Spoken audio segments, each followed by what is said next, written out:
Hello there, Ray here, and this is a must-have farm for any person playing survival. This is a easy food source using the hoglins. The farm itself is quite cheap to build up and only takes about 10 minutes to build this entire thing. But it will produce you 800 items per hour, including cooked pork chop, which is the best food source in Minecraft that can automatically be farmed up, as well as leather. We can go ahead and check out the loots. You can see you get a lot of food from this just by AFKing it. We have designed quite a few hoglin farms over the past several months, including this one, which was designed to produce tons of hoglins, which would get you tons and tons of cooked food. And you guys asked if we could have a hoglin farm that is a smaller version of this one. So we went ahead and designed this one. This one is quite small, yet it is efficient, producing around 800 items per hour. You can see the hoglins will spawn directly onto this top surface here. They will try to pathfind away from these funguses over here. Then they will end up falling down this hole here, falling into this one lava source and being burnt by it. The items being collected and placed into this chest over here. Now all the farms you see in my channel are designed up live during my Twitch streams, and we actually open up the world to the viewers so you guys can participate in the build of these farms. So big thanks to everybody who joined our last stream where we designed this up. It was a lot of fun, and we do those streams every Wednesday so you guys can take part of them. So make sure you guys turn on the bell here on YouTube so you guys get that message. Maybe you'll be in my next video. If you guys would like to learn about more simple farms like this for your very own survival world, don't forget to check out the playlist that has over 100 different simple farms and machines. I guarantee you will learn something really cool along the way. The true advantage of having a farm like this is that you get easy cooked pork chops, which is the exact same high quality food as like steak, and is the best food source you can collect automatically. You also get leather, which has a wide variety of uses, most notably for making books as well as item frames. Now this mob farm will replace most likely other passive mob farms in the overworld, most notably the mushroom farm, which would produce you tons of steaks, but was based off of the passive mob spawning, which is quite slow compared to hostile mobs. Now this uses hoglins, which is a new 1.16 mob.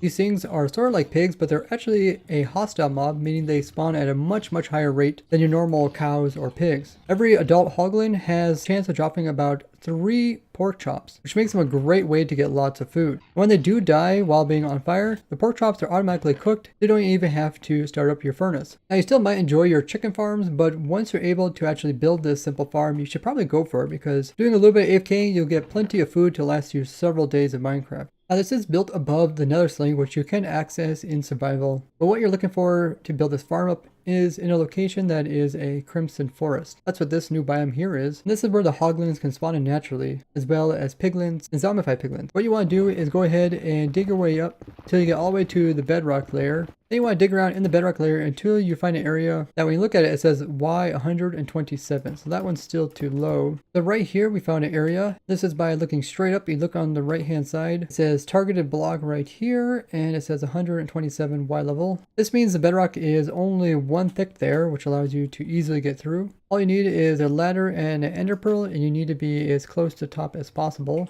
Place in your ladder. Then you want to jump while pressing forward while holding crouch, and then also having an ender pearl in your hand. Then you want to just kind of aim towards this corner here and throw the ender pearl 1 time and just keep holding those buttons at the same time. All 3 of them just like so, and you'll get right up here easily. I did show quite a few other ways you can get on top of the bedrock using survival methods. So if you want to know some other methods, I did a whole separate video which I'll link below. Also, once up here you can link up another portal that'll connect to overworld, and I also go into more detail how that's possible in this other video. Now once you go up here, you just want to build your farm in a place that is the crimson forest biome. You can check that by looking at your S3 coordinates. It also can produce these kind of red particles. It doesn't take up a lot of room. As you can see, the farm is quite small and you can expand it if you want to. The farm itself consists of a spawning platform. This is the area where the mobs will see as a valid place to spawn in. They'll spawn on top of this. And you can build this out of pretty much any material you have that mobs can spawn on top of. Hoglins as well as piglins will not spawn on top of warp blocks, either type. Make sure not to build it out of this. You can use slabs if you want to as well to save on materials. Once the platform is built up, we do need to put in some light sources to prevent other mobs from spawning.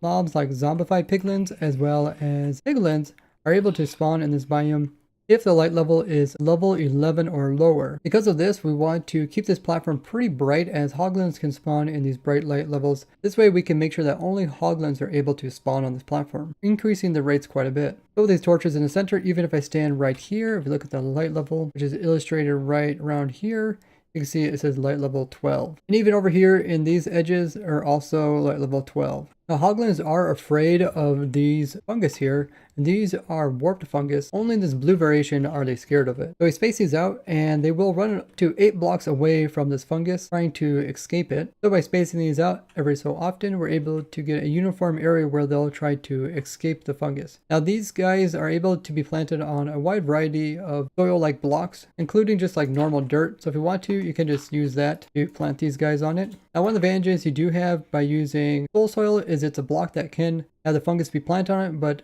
Endermen will not be able to remove it. Endermen are able to remove the warped fungus. Now, you really shouldn't have any Endermen around here, but if you ever have trouble with your blocks going missing, that's probably what happened. Now, the hoglins are quite large. If we do F3 plus B, we can see the actual size of how massive they are. This means we want to make sure there's a little bit extra room all the way around here for them to be able to spawn in. That's why we have some fence gates here. Otherwise, they wouldn't be able to spawn here because they'd be clipping into whatever block was here. And we did put some fences over top of the fungus because if they do spawn directly onto it, they can get kind of confused and sit like here at the edge and are unable to really find a way away from this area. And the fences also allow them to spawn on either side without colliding with it. Now, the platform itself is built just 4 blocks off of the ground. With these 4 air gaps, the mobs on top will not try to jump off because they see this as taking damage, which they don't want to do. Because of this, we don't have to put any walls around it. And instead, the hoglin will try to find a safe way to escape these fungus, which he does by going over here.